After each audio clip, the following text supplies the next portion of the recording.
Assalamualaikum warahmatullahi wabarakatuh. Innal hamdalillah nahmaduhu wa nasta'inuhu wa nastaghfiruh wa na'udzu billahi min shururi anfusina wa min sayyiati a'malina may yahdihillahu fala mudhillalah wa may yudlilhu fala hadiyalah. Asyhadu an la ilaha illallah wahdahu la syarikalah wa asyhadu anna Muhammadan abduhu wa rasuluhu la nabiyya wa la rasula ba'dah. Allahumma salli ala Muhammad wa ala ali Muhammad kama sallaita ala Ibrahim wa ala ali Ibrahim innaka Hamidum Majid. Wa barik ala Muhammad wa ala ali Muhammad kama barakta ala Ibrahim wa ala ali Ibrahim innaka Hamidum Majid. Qala Allah ta'ala fi kitabil karim, ya ayyuhalladzina amanu taqullaha haqqa tuqatih wa la tamutunna illa wa antum muslimun. Wa qala Rasulullah sallallahu alaihi wasallam, ittaqillaha haitsuma kunta wa atbi'is sayyi'atal hasanata tamhuha wa khaliqin nasa bi khuluqin hasanin. Alhamdulillah, marilah kita ucapkan segala puja dan puji syukur hanya milik Allah Subhanahu wa ta'ala, yang mana pada malam hari ini kita masih diberikan begitu banyak nikmat, begitu banyak kesempatan, nikmat iman, nikmat kesehatan, terlebih nikmat Islam. Kita diberi kesempatan oleh Allah pada malam hari ini bisa berjamaah salat maghrib. Itu adalah karunia dari Allah Subhanahu wa ta'ala yang harus kita syukuri. Bapak dan ibu-ibu, selawat serta salam semoga tetaplah tercurahkan kepada Nabiullah Muhammad sallallahu alaihi wasallam, kepada para keluarganya, sahabatnya, dan orang-orang yang senantiasa istiqomah di jalan beliau sampai hari kiamat. Bapak dan ibu-ibu, pada malam hari ini kajian rutin LKI yang pada malam hari ini akan diisi oleh Ustadz Ibrahim Burhanuddin, yaitu kitab panduan seperti biasa, kitab Al-Kabair yang ditulis oleh Imam Adz-Dzahabi, yaitu tentang dosa-dosa besar, yang pekan lalu membahas masalah asyirk, yaitu syirik. Dan syirik dibagi beberapa, ada syirkul akbar, syirkul asghar, yang begitu juga akan dipilah-pilah, yaitu ada syirkul mahabbah dan syirkul ta'ah. Maka marilah kita seksama mendengarkan kajian pada malam hari ini yang akan disampaikan oleh Ustadz Ibrahim tentang dosa-dosa besar yang akan disampaikan nanti. Di akhir session ada session tanya jawab bagi bapak-bapak yang nanti kurang paham, maka ada sesi tanya jawab nanti di akhir kan. Maka langsung saja saya serahkan kepada Ustadz Ibrahim, waktu dan tempat kami persilakan.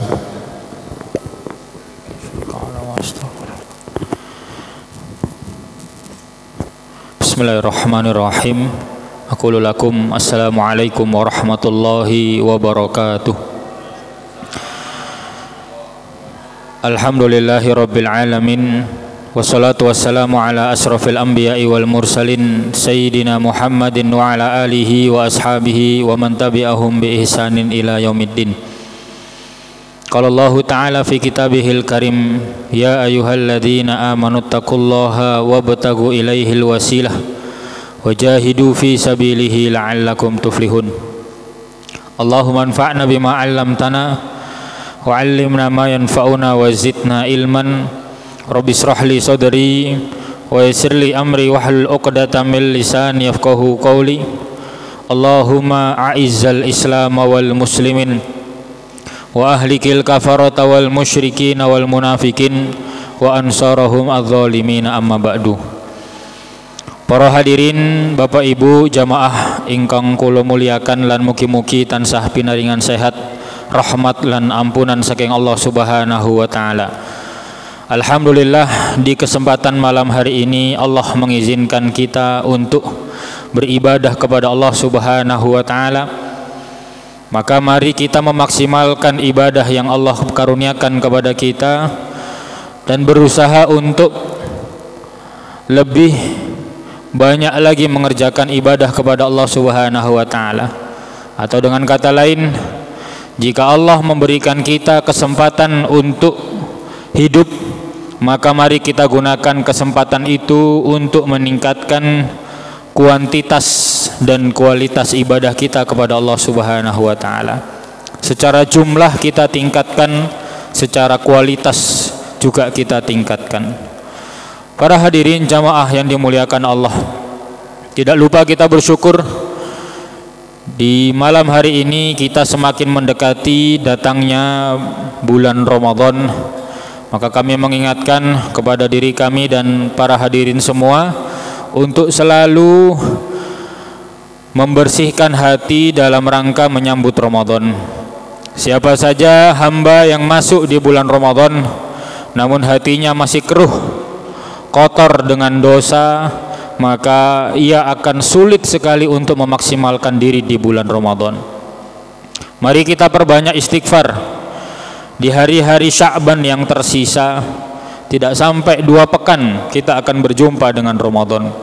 Maka mari kita maksimalkan hari-hari ini dan kita pilih betul amal-amal yang sekiranya bisa mengantarkan kita kepada ridha Allah Subhanahu wa taala. Sebagaimana kita tahu, Bani Adam yang termasuk dari umat Nabi Muhammad adalah manusia yang umurnya tidak panjang, tidak sebagaimana umat-umat sebelumnya.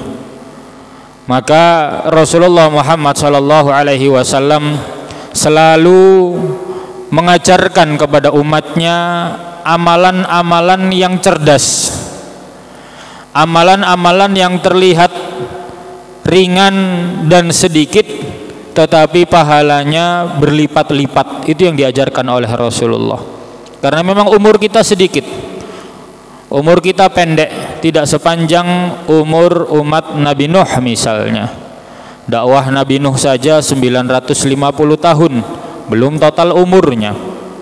Maka para hadirin yang dimuliakan Allah, sekali lagi kami mengajak bersyukur kepada Allah Subhanahu wa taala dengan memaksimalkan potensi kita untuk mengamalkan ibadah-ibadah yang cerdas, yang pahalanya berlipat-lipat. Terlihat sedikit dan ringan, namun ternyata pahalanya sangat besar di sisi Allah Subhanahu wa taala. Baik itu melakukan amal jariah, membangun masjid, membangun pesantren, panti asuhan atau tempat-tempat kebaikan yang lain. Maka salurkan harta yang kita miliki sekecil apapun, karena itu termasuk dari amalan yang cerdas. Juga diantaranya dengan cara mencari pahala puasa berlipat-lipat. Bagaimana bisa kita berpuasa sendiri tetapi pahalanya berlipat? Dengan cara memberi makan iftar, man aftara shaiman, memberi makan dalam rangka berbuka untuk orang yang berpuasa, maka dia juga akan mendapatkan pahala yang sama dengan pahala yang didapatkan oleh orang yang makan dari hasil pemberiannya. Maka jika ada peluang-peluang itu di sekitar kita, baik dari masjid, Masjid Al-Ikhlas misalnya, atau pondok pesantren Al-Ikhlas, atau mungkin pondok Al-Iman, ataupun lembaga-lembaga yang lain, jika ada di sekitar kita, ambil peluang itu. Jika peluang itu datang ke depan kita, ke hadapan kita melalui layar HP kita, maka itu adalah sebuah peluang yang Allah berikan, maka jangan sampai terlewatkan begitu saja. Para hadirin jamaah yang dimuliakan Allah, itu sebagai mukaddimah, karena kita perlu banyak bersyukur kepada Allah atas nikmat-nikmat yang Allah karuniakan. Kemudian selanjutnya di malam hari ini, setelah sebelumnya kita telah membahas tentang dosa besar yang pertama, yaitu syirik, menyekutukan Allah Subhanahu wa taala, menduakan Allah dalam ibadah. Beribadah tidak hanya murni untuk Allah tetapi juga untuk yang lain, maka itu disebut dengan syirik.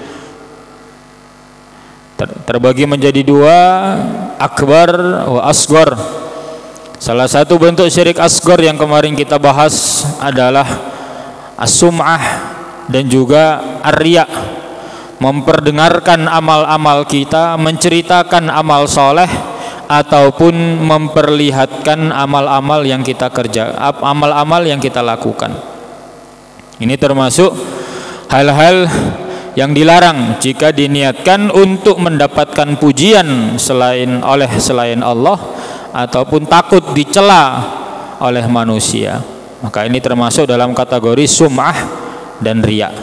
Kemarin juga sudah kita bahas secara rinci bagaimana cara untuk menyelamatkan diri dari penyakit riya. Ada 5 hal yang sudah kami sampaikan. Yang pertama, kita harus selalu merasa diawasi oleh Allah Subhanahu wa taala. Yang kedua, kita harus selalu berdoa kepada Allah, meminta agar kita tidak pernah merasa butuh dengan pujian manusia. Meminta kepada Allah agar kita tidak melakukan kesyirikan sekecil apapun. Itu perlu untuk kita minta kepada Allah. Lalu yang ketiga, kita harus mengetahui efek dari riya secara ukhrawi. Di akhirat nanti betapa ruginya kita. Kemarin sudah kita bacakan banyak hadis betapa ruginya kita jika melakukan riya ataupun sum'ah, cerita amal soleh, memperlihatkan amal soleh. Kemudian yang keempat, kita juga harus tahu efek buruk dari riya di dunia juga harus kita ketahui. Salah satunya sudah kita bahas kemarin, orang yang melakukan riya, orang yang mempertontonkan amal-amal kebaikannya, maka Allah akan buka amal-amal keburukannya. Orang yang menceritakan kebaikan-kebaikan dirinya sendiri, maka Allah akan buka, orang-orang akan membicarakan keburukan-keburukannya. Itu salah satu di antara keburukan atau efek buruk dari amalan riya dan sum'ah. Kemudian yang kelima yang harus kita lakukan adalah, yang perlu untuk kita lakukan agar kita terhindar dari riya dan sum'ah, adalah ikhfaul ibadati wa adami idhariha. Menyembunyikan ibadah-ibadah yang memang boleh disembunyikan semampu kita dan tidak mempertontonkannya. Maka itu termasuk menyelamatkan diri kita sendiri dari penyakit riya. Kalau memang kita bisa sembunyikan, silakan disembunyikan. Tapi kalau memang tidak, apalagi dalam syariat diperintahkan untuk dilakukan secara terang-terangan, ya harus diterang-terangan. Sholat berjamaah, kenapa nggak jamaah? Takut riya, ini salah kan gitu. Apalagi kalau khutbah Jumat nggak ada di atas mimbar, takut riya, ini repot ini, ya kan? Jadi memang ada amalan-amalan yang bisa disembunyikan, silakan disembunyikan semampu kita. Kita yang paling paham dengan lemah atau kuatnya hati kita masing-masing, kita maksimalkan amal soleh. Tapi kalau kita merasa cukup kuat, gak apa-apa. Kalau sudah terbiasa, insya Allah tidak akan riya. Sholat sunnah di masjid karena sudah terbiasa, gak kepikiran orang lain, kan demikian. Orang yang sudah rutin zikir di masjid gak akan kepikiran untuk riya. Maka kalau memang kita merasa belum cukup kuat, maksimalkan, insya Allah lambat laun kita akan diberi kekuatan oleh Allah Subhanahu wa ta'ala untuk menghalau godaan-godaan riya dan sum'ah. Para hadirin jamaah yang dimuliakan Allah Subhanahu wa ta'ala, kemudian di malam hari ini kita akan membahas tentang satu dosa besar Lebih tepatnya dosa besar kedua yang disebutkan oleh Imam Az-Zahabi rahimahullahu taala, yaitu dosa yang kata Rasulullah hari kiamat tidak akan terjadi kecuali dosa ini merajalela. Ya, ada beberapa dosa yang kata Rasulullah menjadi tanda datangnya hari kiamat. Jadi ketika dosa-dosa ini sudah banyak, maka itu menunjukkan kiamat tidak lama lagi. Itu sudah, dan itu sudah terjadi di hari ini. Apa itu para hadirin yang dimuliakan Allah? Bismillah. Qala al-mu'allif rahimallahu taala wa nafa'anallahu bi ilmihi fid dharain Allahumma amin. Al-kabiratus saniyatu qatlun nafsi. Dosa besar yang kedua adalah membunuh. Ya, membunuh, ya, pembunuhan atau membunuh orang lain. Ya. Ini adalah dosa besar yang kedua. Dan ini kita bisa saksikan melalui media-media sosial ataupun sumber-sumber informasi yang bisa kita raih baik cetak maupun elektronik. Di zaman ini pembunuhan sudah terjadi di mana-mana. Ya, jangan bisa lihat kemarin kasus yang deket-deket di mana tuh, di Jombang ya. Ada anak SMA kalau nggak salah itu ya. Pamit orang tuanya COD, gak balik, ternyata sudah jadi jenazah. Di beberapa tempat yang lain juga sama, ditemukan di karung, ditemukan, masya Allah. Pembunuhan sudah terjadi di mana-mana. Dan kata Rasulullah memang demikian. Kiamat tidak akan terjadi sebagaimana diriwayatkan dalam hadis oleh Imam Muslim. Kiamat tidak akan terjadi kecuali sudah terlaksana namanya haraj. Apa itu? Pembunuhan merajalela. Sampai-sampai kata Rasulullah, al-qatil la ya'lamu fima qatala.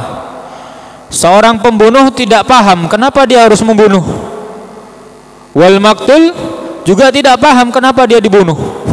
Saking banyaknya pembunuhan, yang dibunuh nggak tahu kenapa dia harus dibunuh, yang membunuh juga sebenarnya tidak punya motif apa-apa. Nah, itu sudah terjadi di zaman kita, masya Allah. Kemudian mari kita baca beberapa ayat dan hadis yang menyatakan bahwa ini adalah sesuatu perkara yang besar. Suatu perkara yang besar. Meskipun dilihat dari wajah-wajahnya kayaknya jamaah ini nggak ada yang suka bunuh orang. Nggak ada yang suka bunuh orang. Tapi perlu untuk kita ketahui ya kan. Siapa tahu nanti ada masalah di jalan serempetan kan gitu kan. Ya, zaman sekarang kan gitu ya, serempetan paten-patenan kan itu.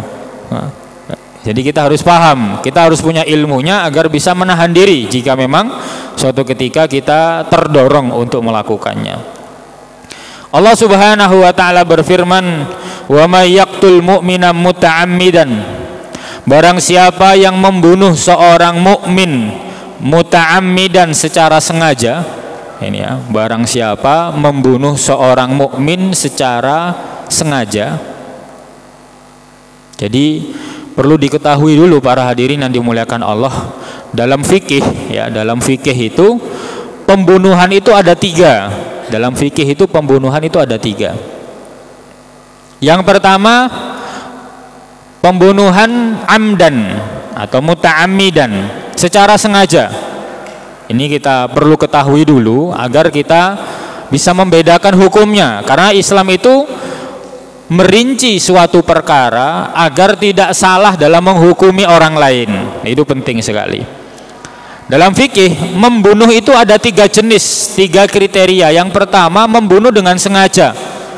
Nah, kalau dengan sengaja ya sengaja gitu ya, baik dengan parang ataupun dengan sepeda motor, melihat iki sing wingi nglayer aku tabrak dari belakang mati. Nah, itu pembunuhan sengaja.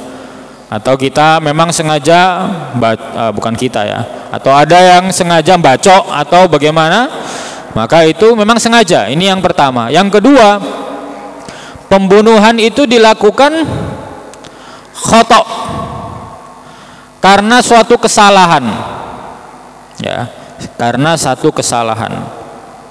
Bagaimana membunuh kok kesalahan?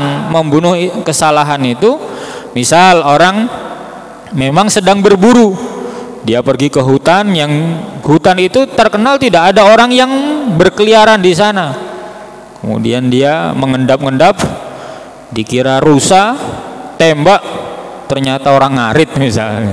Nah, itu namanya qatlul khata', ya, qatlul khata'.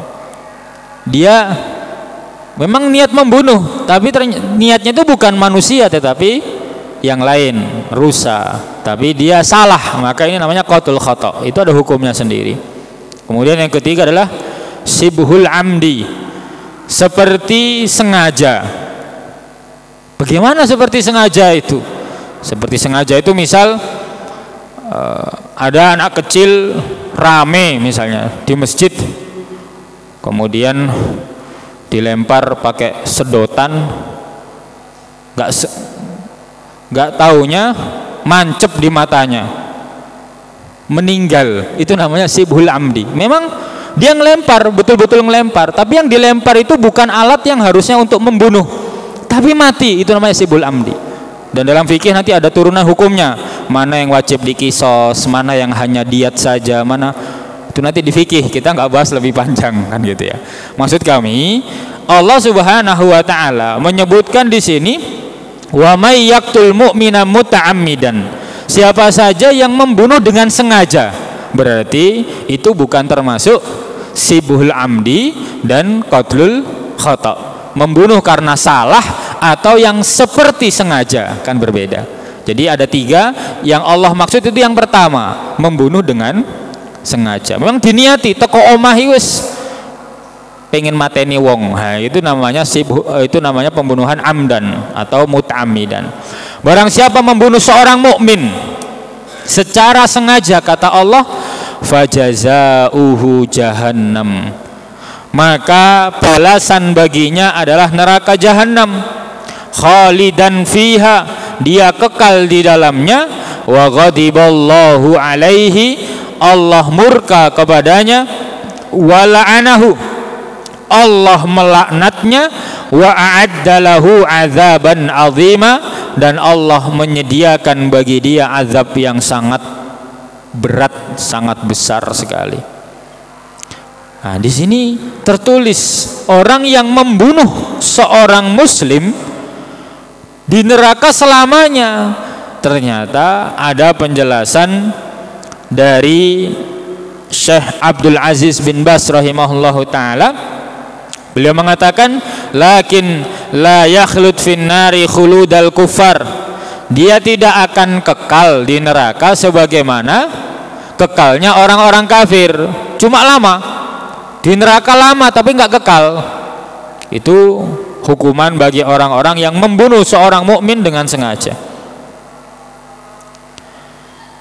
Karena pembunuhan ini termasuk dari dosa yang masih berada di bawah dosa syirik. Dan Allah berfirman, innallaha la yaghfiru ay yushraka bihi wa yaghfiru ma dzuna dzalika liman yasha. Allah tidak mengampuni dosa syirik dan mengampuni dosa-dosa yang lain jika Allah menghendaki.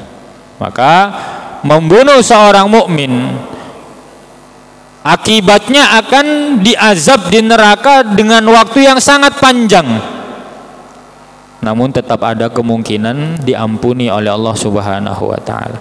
Karena Allah Maha Pengampun, Allah Maha Penyayang, Allah Maha Pengasih, sehingga tetap ada kemungkinan diampuni, tapi waktunya lama, panjang, diobong di neraka bertahun-tahun, hitungan neraka, was, gak karuan itu. Kita sudah sama-sama paham di dalam ayat Allah mengatakan bahwa satu hari di akhirat itu ka'alfi sanatin mimma ta'uddun, minimal seperti 1000 tahun. Satu hari di akhirat, kalau boleh kita ibaratkan 24 jam di akhirat, itu seperti 1000 tahun di dunia. Masya Allah. Maka 1 jam di akhirat itu kurang lebih 41 tahun. 1 jam tok di akhirat.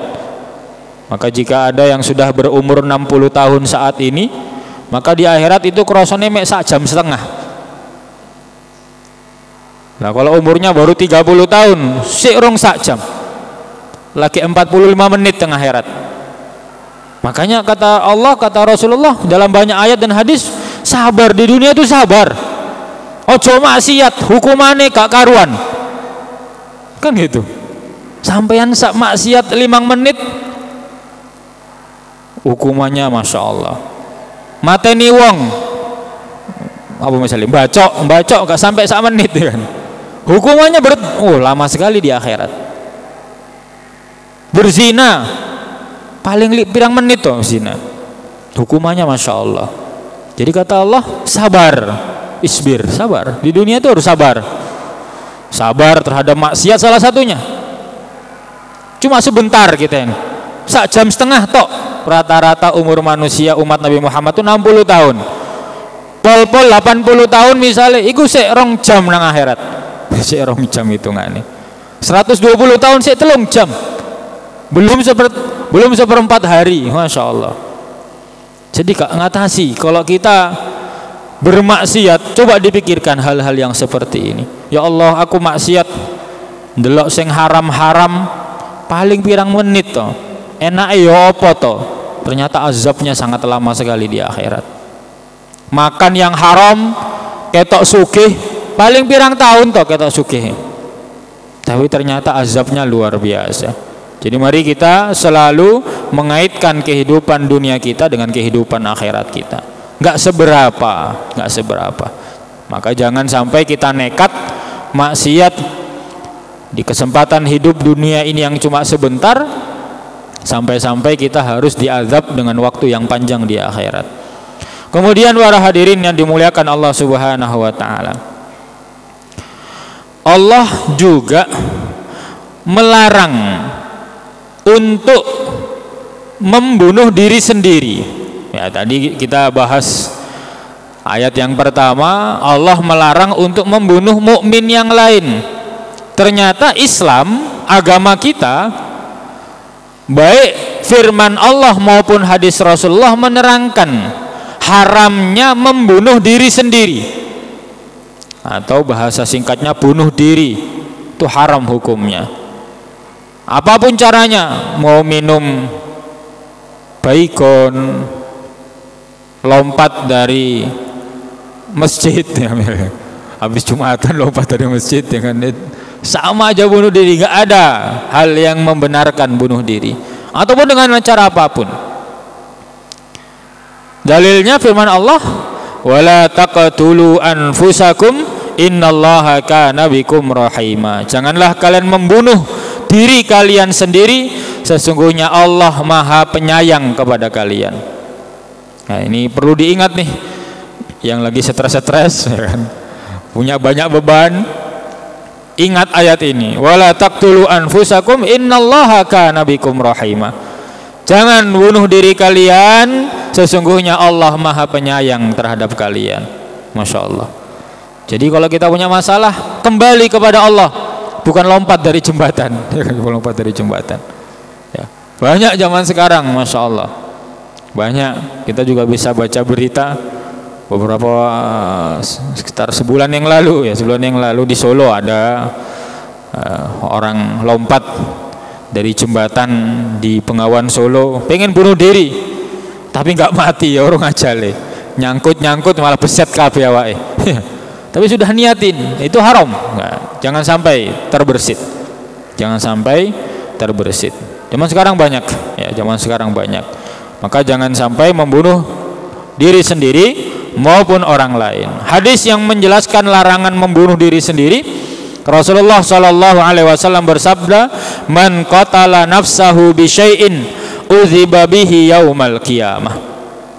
Barang siapa yang membunuh dirinya dengan sesuatu, maka dia akan diazab dengan sesuatu itu nanti di hari kiamat.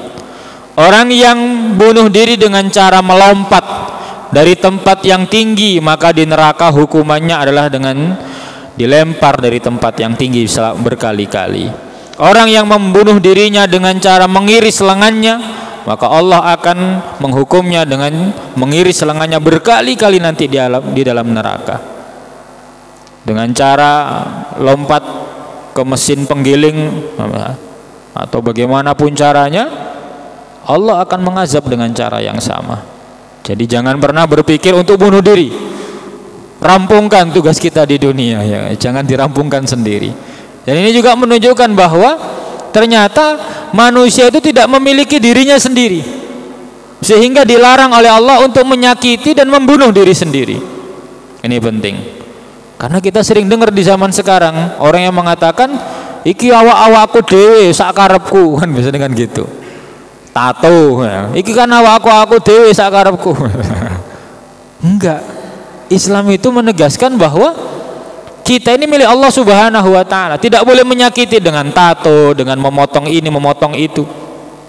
Enggak boleh. Kita ini milik Allah Subhanahu wa taala.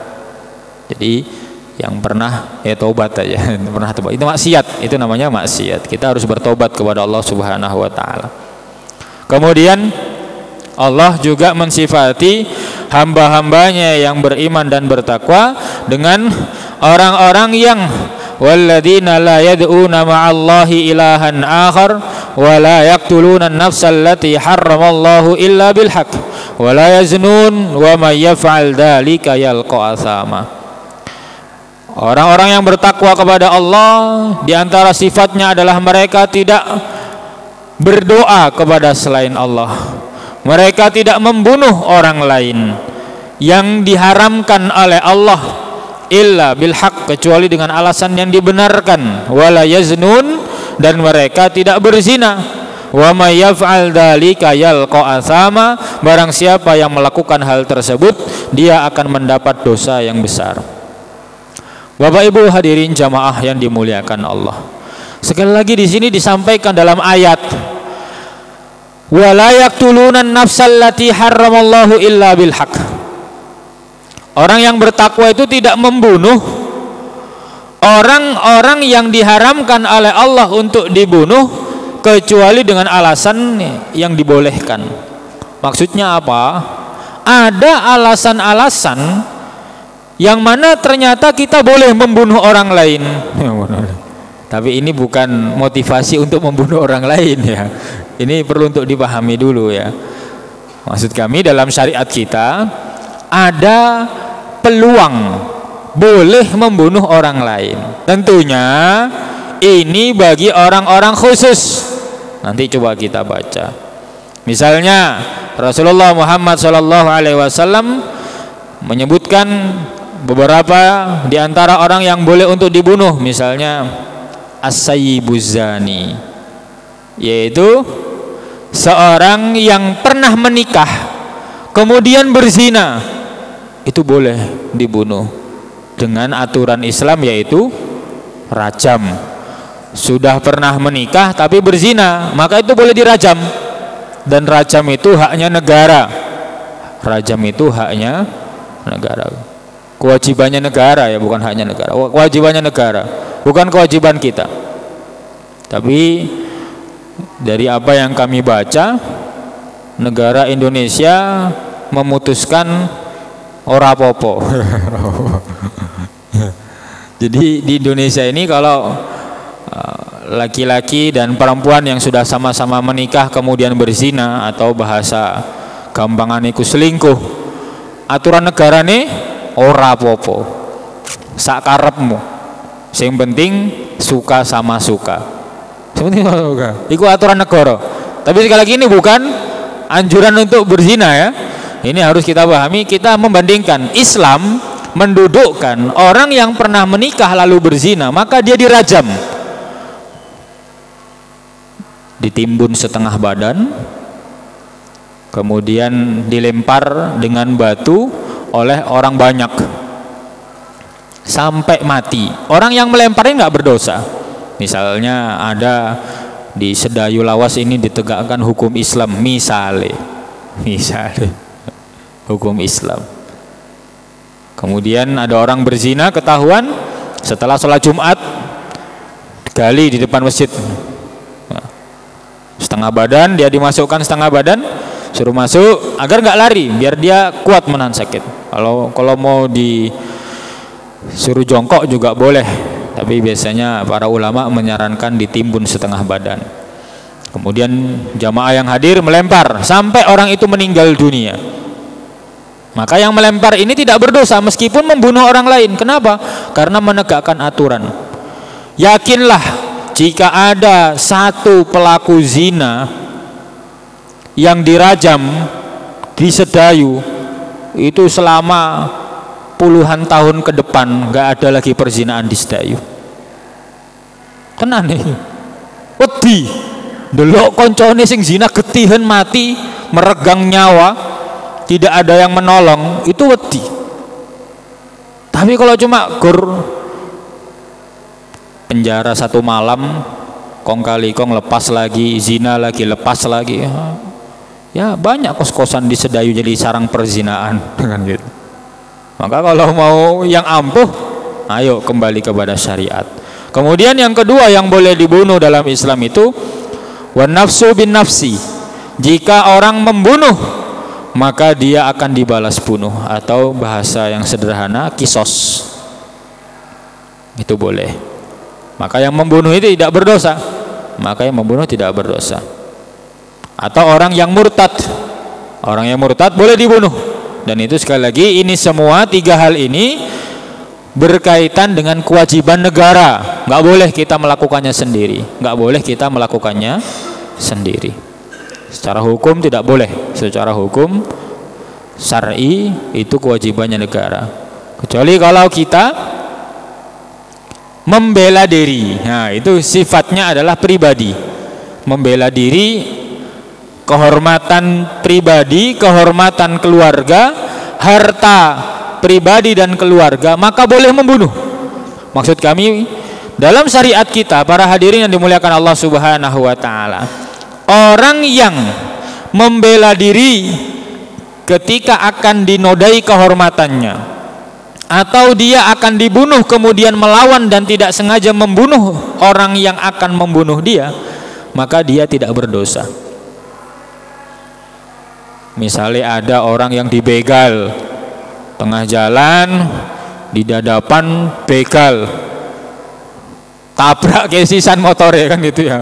Begal ini nyekel gaman misalnya gitu. Wis terkenal beberapa hari ada pembegalan, kita dari jauh karena terpaksa misalnya harus ada keperluan di Laren, balik larut malam mau ada begal, kita tabrakkan sekalian, mati dia, kita nggak berdosa itu. Kita nggak berdosa. Kenapa? Karena kita sedang dalam rangka membela diri sendiri, itu boleh. Atau kita pulang kemudian di rumah kita ada perampok, maling, kita lawan, kemudian ternyata dengan izin Allah kita menang dan bisa membunuh dia, maka sudah, kita nggak berdosa. Tapi kalau dia lari, jangan dikejar. Itu dalam syariat gitu. Jadi kalau dalam rangka membela diri itu nggak usah ngejar. Maksudnya jenengan dibegal, melawan, menang, sing begal melayu, sampean gamane ditinggal, sampean cukup gamane ngejar sing iku jenenge beda meneh. Itu bukan membela diri, sudah itu. Itu niat mateni pisan niku. Itu salah. Enggak, kalau dalam syariat kita enggak boleh membunuh sampai mengejar dengan alasan membela diri, itu enggak benar. Gitu ya. Kan ini kita bicara membunuh. Jadi namanya membela diri itu ya ketika kita sedang diserang, membela diri ternyata musuh kita yang menyerang kita mati, kita nggak berdosa. Tapi ternyata dia merasa kalah dan lari, itu nggak boleh dikejar. Sudah, kita tahan diri aja. Karena dalam rangka apa tadi pertama kita? Membela diri, bukan mateni, ya kan gitu. Mateni itu bonusnya. Maksud kami, gak sengaja mateni wong dalam rangka membela diri. Niatnya kita agar kita nggak mati. Niatnya kita agar keluarga saya tidak mati, tidak dinodai kehormatannya. Tapi ternyata orang lain mati, yaitu nggak berdosa secara syar'i. Meskipun lek nang Indonesia malah ditangkap. Sampean dibegal, bela diri, sampean sedih penjara, gak karuan. Umbuh ya. Allah alam bisawab ya, semoga segera terselesaikan urusan-urusan kayak gitu. Kita sedang bicara syar'i ini, bicara syar'inya. Jadi kalau kita membela diri, maka jika tidak sengaja membunuh dalam rangka membela diri, maka kita tidak berdosa di hadapan Allah Subhanahu wa taala.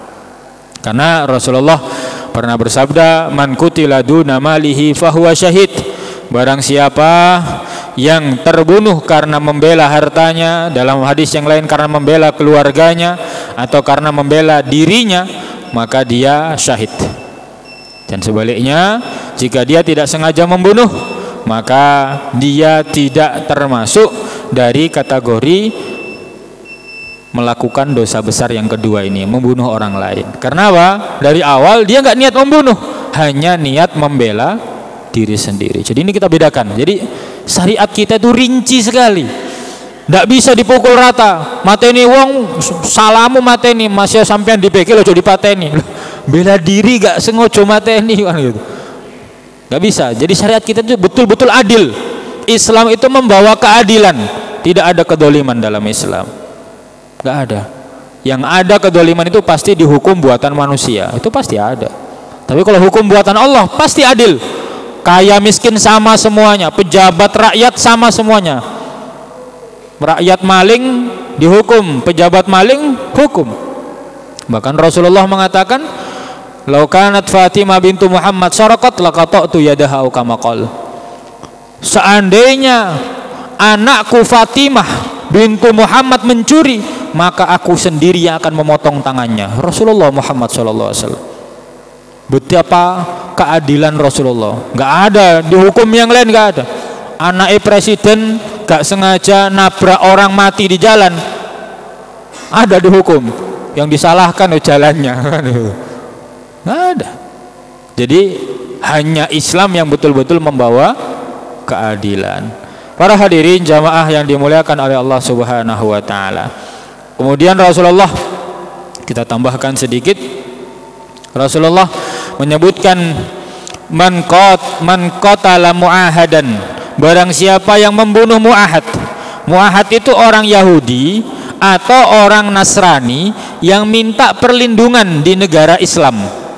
Misalnya Indonesia ini negara Islam, kemudian ada orang Kristen masuk dari luar negeri, dari Amerika. Misalnya Amerika ini misalnya Darul Harbi, negara yang selalu memusuhi negara Islam. Ada satu orang pengen ke Indonesia untuk ketemu dengan temannya misalnya, maka dia minta perlindungan, ngurus perlindungan, dia dijamin kamu boleh di Indonesia selama sebulan berada di bawah perlindungan negara. Karena minta perlindungan, baru 3 hari dibunuh misalnya, maka kata Rasulullah, lam yarih raihatal jannah, maka dia tidak akan pernah mencium bau surga. Masya Allah, ini bunuh orang kafir nih, tapi karena diikat perjanjian oleh pemimpin negara Islam, maka dia tidak akan masuk ke dalam jannah, kata Rasulullah. Wa inna raihataha la tujadu min masirata arba'ina aman. Padahal aroma surga, ambune surga itu tercium dari perjalanan berapa? 40 tahun. Jadi 40 tahun sebelum sampai surga itu wanginya wis keambu. Kalau di Indonesia ada nggak toko parfum yang sewangi itu? Nggak. Paling-paling kan toko parfum lek nang ngarepe tok ana ambune. Paling 5 meter, 7 meter, 10 meter sik mambu. 100 meter nggak ada. Padahal jarak 1 meter itu kalau 10 meter kita jalan paling nggak sampai 3 menit, ya kan? 3 menit. Ini 40 tahun, waktu 40 tahun sebelum kita sampai surga sudah tercium aroma wanginya. Tapi kata Rasulullah, siapa yang membunuh seorang mu'ahad, kafir Yahudi atau Nasrani yang sudah terikat perjanjian, maka dia tidak akan mencium bau surga. Apalagi membunuh seorang muslim. Kan gitu bahasanya. Bunuh wong kafir wae yang sudah diikat perjanjian. Kafir iki kafir, jelas-jelas kafir. Kalau enggak diikat perjanjian oleh dipateni, tapi sayang diikat perjanjian. Boleh di sini sebulan. Laki telung dino dipateni. Maka orang yang seperti ini saja, membunuh yang seperti ini, itu tidak masuk surga, kata Rasulullah. Apalagi membunuh sesama muslim. Maka Bapak Ibu hadirin jamaah yang dimuliakan Allah Subhanahu wa taala, ini yang harus kita perhatikan, jangan sampai kita melakukan pembunuhan, dan jangan sampai ini terakhir kita membantu suatu pembunuhan meskipun hanya dengan satu kata. Kata Rasulullah, man a'ana ala qatli muslimin bisyatri kalimatin, barang siapa yang membantu untuk membunuh seorang muslim walaupun hanya dengan sepotong kata, laqiyallaha maktubun baina ainaihi aisun min rahmatillahi ta'ala, maka dia akan berjumpa dengan Allah dan di antara kedua matanya tertulis orang yang tidak akan mendapatkan rahmat Allah. Padahal bantunya cuma dengan apa? Satu kata. Nang status gas kan gitu. Orang pengen aku dua masalah karo tonggoku misalnya, update status. Ya apa enake? Gas gitu. Komen gas langsung begini pateni, sampean di akhirat tidak akan mendapatkan rahmat Allah Subhanahu wa taala. Gitu ancamannya. Apa meneh? Iki tak silih gamanku, tapi ojo ngomong tekku. Apa meneh kayak ngono?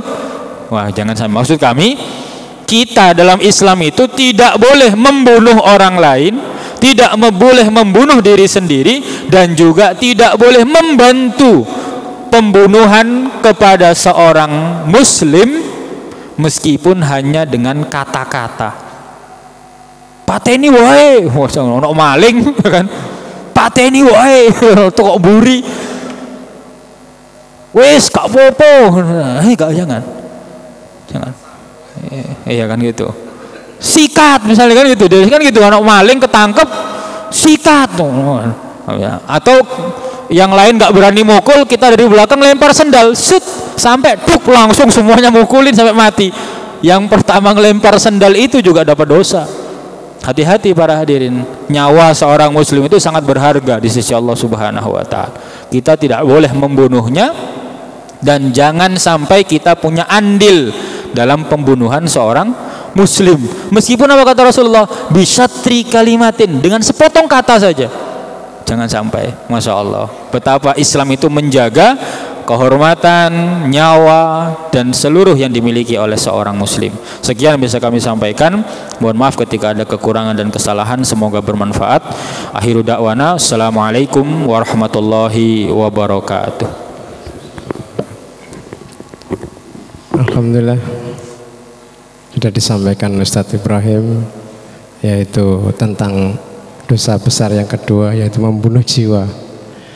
Bagi bapak yang mau bertanya tentang materi yang telah disampaikan Ustadz tadi, bagaimana dibolehkan membunuh tadi,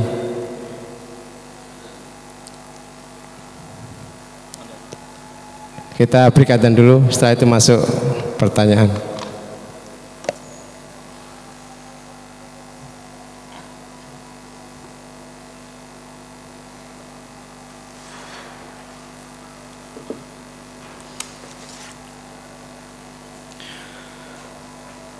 Allahu Akbar, Allahu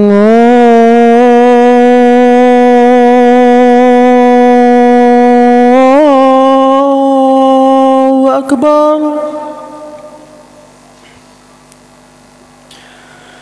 Allahu Akbar,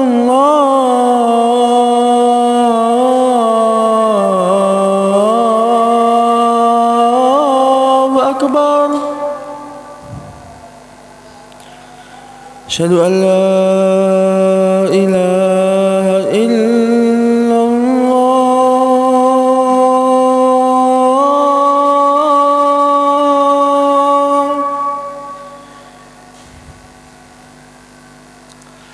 Asyhadu an la ilaha illallah.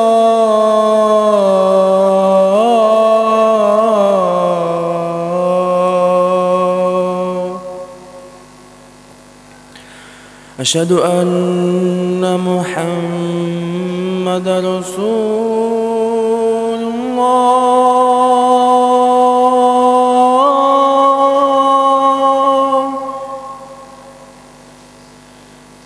Asyhadu anna Muhammadar Rasulullah.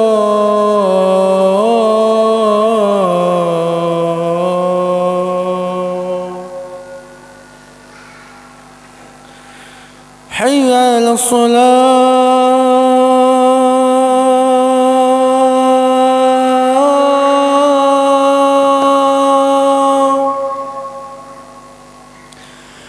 حي على الصلاة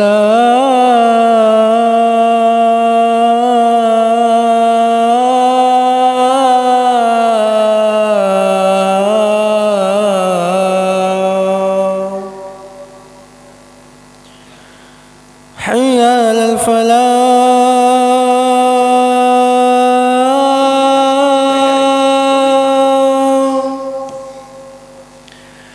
حي على الفلاح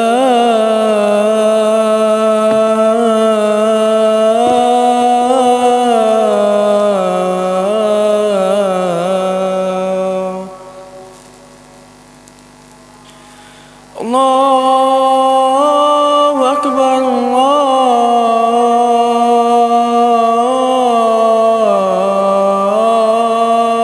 الله أكبر لا إله إلا الله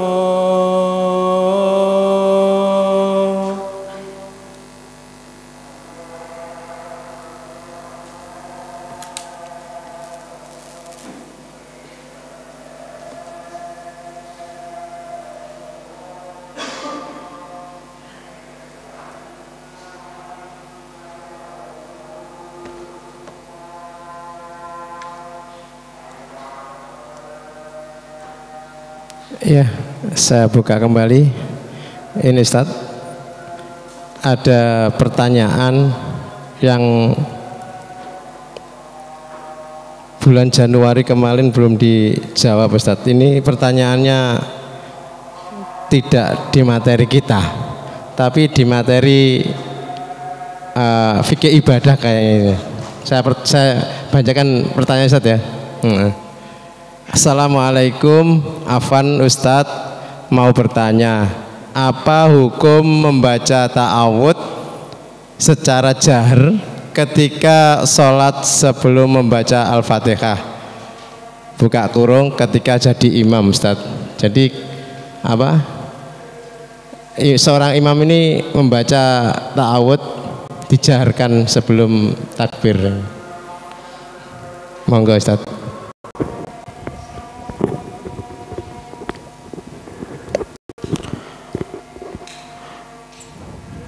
Bismillah, wassalatu wassalamu ala rasulullah wa ba'du. Ditanyakan hukum membaca ta'awud secara jahar sebelum membaca Al-Fatihah oleh seorang imam, gitu singkatnya ya. Dan itu rutin berarti rutin baca ta'awudnya. Dalam syariat kita, Rasulullah memang mensunnahkan untuk membaca ta'awud sebelum membaca Al-Fatihah bagi seorang imam maupun makmum ya. Jadi setelah iftitah itu disunnahkan untuk ta'awud. A'udzubillahi sam'il alim minasyaitonir rajim min hamzihi wa nafthihi wa nafsihi ya, itu memang disunnahkan, itu memang ada hadisnya.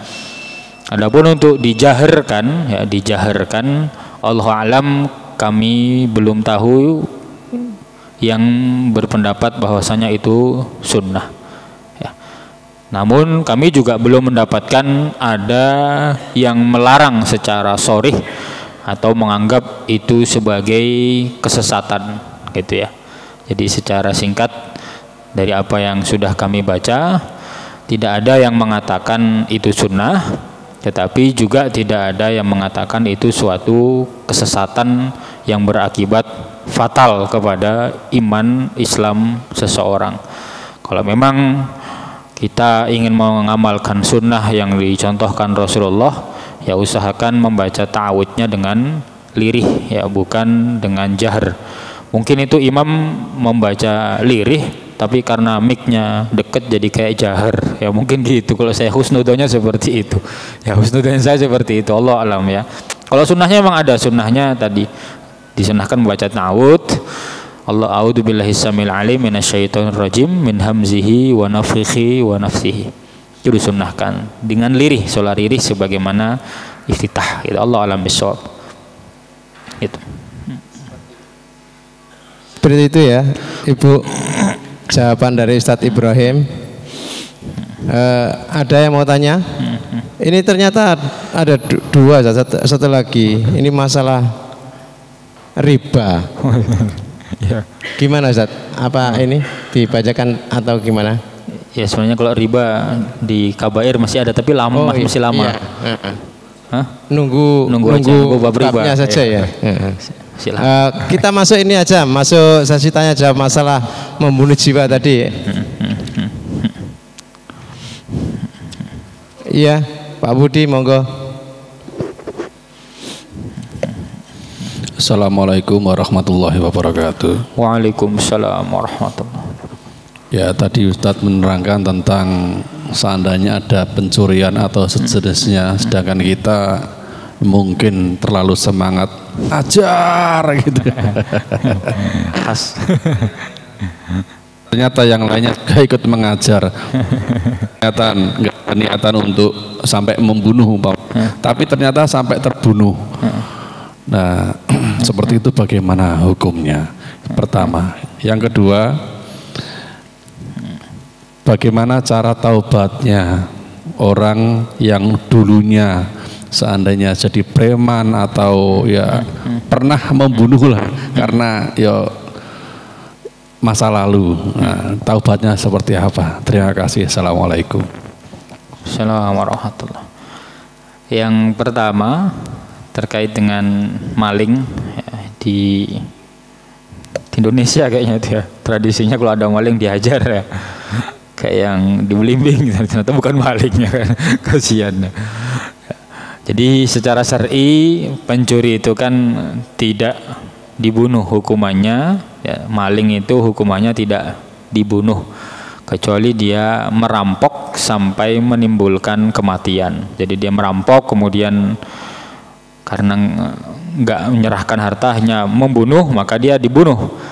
Atau dia sudah merampok, maka itu biasanya hukumannya dalam syariat itu malah dipotong kaki dan tangannya secara silang ya. Jadi tangan kanan dipotong, tangan sama kaki kiri ya, gitu. Itu biasanya begal-begal perampok-perampok dalam Islam hukumannya seperti itu. Dan tidak ada hukuman bunuh kecuali dia membunuh. Maka jika kita punya andil dalam suatu peristiwa pembunuhan seperti tadi misalnya contohkan Pak Budi, kita yang memberi apa-apa menghajar gitu ya, ternyata di depan kita ini petinju semua gitu ya, sekali hajar mati. Nah, ini maka kita juga dapat dosa itu, dapat dosa.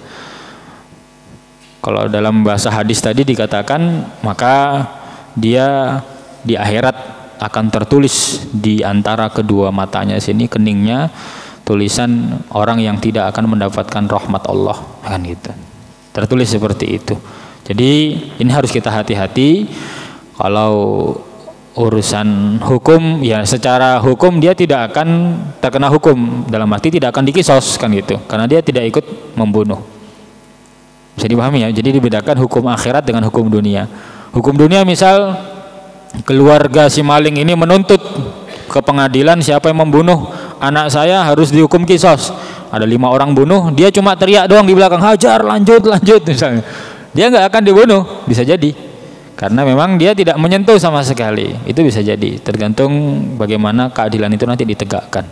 Bisa jadi di dunia tidak akan dihukum, tapi di akhirat dia tidak akan lepas dari peradilan Allah Subhanahu wa taala. Itu yang pertama. Kemudian yang kedua, bagaimana cara seorang yang ingin bertaubat dari pembunuhan? Dalam hadis dikisahkan, kita sudah paham betul, ada seorang yang sudah membunuh 99 orang, kemudian minta fatwa dan difatwakan untuk, dia malah mendapatkan fatwa kamu tidak akan diampuni gitu. Wah, malah itu malah dipateni sisan jadi genap 100. Kemudian baru dia bertanya kepada seorang ahli ilmu dan dinasihatkan untuk meninggalkan tempat di mana dia sering melakukan pembunuhan. Maksudnya apa? Jika memang secara syar'i nyawa itu tidak akan terbalas kecuali dengan nyawa. Ya, itu yang pertama. Jika dia tahu bahwasannya ada peradilan yang bisa menerapkan keadilan, maka dia boleh datang kepada hakim untuk menyerahkan diri. Bisa saja demikian. Atau jika memang dia sedang tidak diburu, dalam arti dia bisa berkelana kemana saja, maka dia cukup pergi meninggalkan tempat yang menjadi masa lalunya, kemudian dia pergi ke tempat yang lebih baik untuk berubah. Dan untuk tobatnya bagaimana? Ya sebagaimana tobat yang sudah kita pahami. Dia harus berjanji dalam hati untuk tidak mengulangi, menyesali perbuatan yang pernah dia lakukan di masa yang telah lalu. Kemudian dia benar-benar tidak mengulangi lagi di masa yang mendatang. Kemudian kalau ini berkaitan dengan adami, hak-hak adami karena pembunuhan, maka tadi kalau dia bisa datang dan membayar diatnya, maka silakan. Satu nyawa itu senilai dengan 100 ekor unta. 1 ekor unta kita gambarannya misalnya 25 juta saja, itu sudah 2,5 miliar satu nyawa itu. Jadi orang yang membunuh menyerahkan 2,5 miliar kepada keluarganya. Meskipun secara hukum ya, keluarga itu diberi pilihan. Pelaku ini dikisos atau dia bayar uang kepada kamu gitu. Kalau keluarga bilang kita nggak butuh uang, harus kisos dia, ya sudah harus dikisos. Sebagaimana yang beberapa waktu kemarin terjadi di Afghanistan. Jadi ada orang membunuh, kemudian keluarganya nggak butuh uang, nggak butuh 2,5 miliar, gitu. Kita bayar, negara itu sampai turun, Udahlah, maafkan saja pembunuh itu, kita kasih uang 2,5 miliar. Kita kasih bonus lah, negara seperti itu. Tapi keluarganya bilang tidak, keluarga kami tidak bisa dibeli dengan uang, kehormatan keluarga kami tidak bisa. Akhirnya ya sudah, negara mau gimana lagi, keluarga tidak memaafkan, tegakkan. Jadi seperti itu. Tapi insya Allah kalau di zaman kita ini ada pembunuh datang ke rumah korban, saya minta maaf, saya bertobat, tolong maafkan saya beri 2,5 miliar. Serapopo kene duitnya kan itu. Insya Allah dimaafkan. Dalam arti dia sudah berpikir yang meninggal sudah meninggal kan gitu, tidak akan kembali. Ya sudah, nggak apa-apa, terima, boleh. Jadi secara syar'i demikian. Jadi dia harus meminta maaf kepada keluarga korban jika memungkinkan. Jika memang dia diminta untuk membayar diat, silakan membayar diat ya. Jadi seperti itu, diatnya satu muslim senilai 100 ekor unta. Allah alam bisawab. Satu lagi Ustaz, saya mau bertanya tentang membunuh jiwa ini. Ya, tentang aborsi ini Ustaz. Iya, karena kebanyakan di luar sana itu orang yang naudzubillah ya kan, nikah sebelum ini terus hamil duluan, diaborsi. Bagaimana ini Ustaz? Hukumnya bagaimana Ustaz? Seorang yang aborsi ini. Jazakumullah Ustaz atas jawabannya. Alhamdulillah wassalatu wassalamu ala Rasulillah wa ba'du. Pertanyaan terakhir ya. Yaitu aborsi ya. Bagaimana hukum perilaku aborsi? Para hadirin yang dimuliakan Allah, untuk aborsi para ulama mengklasifikasi menjadi 2 kategori. Yang pertama, jika aborsi dilakukan di bawah umur 4 bulan ya, di bawah umur, jadi umur janin masih 3 bulan, masih 2 bulan, masih 1 bulan, maka dia tidak bernilai dosa membunuh seorang manusia jika di bawah 4 bulan aborsinya. Kenapa? Karena dalam hadis dikatakan 4 bulan itulah saat di mana Allah meniupkan ruh kepada seorang janin. Jadi bayi itu dihitung manusia ketika sudah 4 bulan, ada ruhnya, ada nyawanya.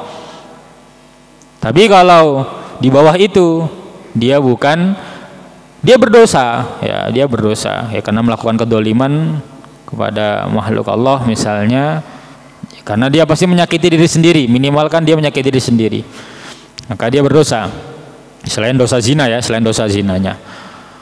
Jadi kalau di bawah 4 bulan maka dia berdosa, tapi tidak terhitung sebagai membunuh seorang manusia. Adapun jika dia melakukan aborsi padahal umur janin sudah lebih dari 4 bulan, 4 bulan setengah, 5 bulan, 7 bulan, maka dinilai sebagai membunuh seorang anak manusia. Jadi berbeda hukumnya antara aborsi yang dilakukan di bawah 4 bulan dengan aborsi yang dilakukan di atas 4 bulan. Sekian mungkin bisa dipahami dan mohon maaf ketika ada kekurangan. Barakallahu fikum.